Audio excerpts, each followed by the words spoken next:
ব্রাহ্মণবাড়িয়া ২ আসনের উপনির্বাচনে বড় ব্যবধানে জয়লাভ করেছেন স্বতন্ত্র প্রার্থী রুমিন ফারহানা। হাসপ্রতীক নিয়ে তিনি তার নিকটতম প্রতিদ্বন্দ্বীর চেয়ে ৩৭,৫৬৮ ভোট বেশি পেয়ে বেসরকারিভাবে নির্বাচিত হয়েছেন। বৃহস্পতিবার রাতে নির্বাচনের ফলাফল ঘোষণা করেন সহকারী রিটার্নিং কর্মকর্তা আবু বকর সরকার।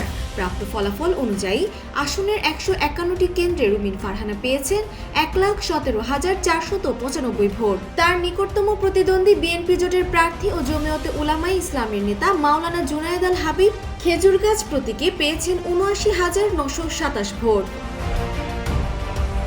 নির্বাচন অফিস সূত্রে জানা গেছে, এই আসনে মোট ভোটার ৪,৯৯,৪৪৮ জন। এর মধ্যে ৪৪.৮% ভোটার তাদের ভোটাধিকার প্রয়োগ করেছেন। নির্বাচনে মোট ৯ জন প্রার্থী থাকলেও মূলত লড়াই হয়েছে রুমিন ফারহানা ও জুনায়েদ আল হাবিবের মধ্যে। জাতীয় পার্টির সাবেক সংসদ সদস্য জিয়াউল হক মৃধা নির্বাচনের কয়েকদিন আগে মাঠ থেকে সরে দাঁড়ালে লড়াইটি দ্বিমুখী হয়ে ওঠে।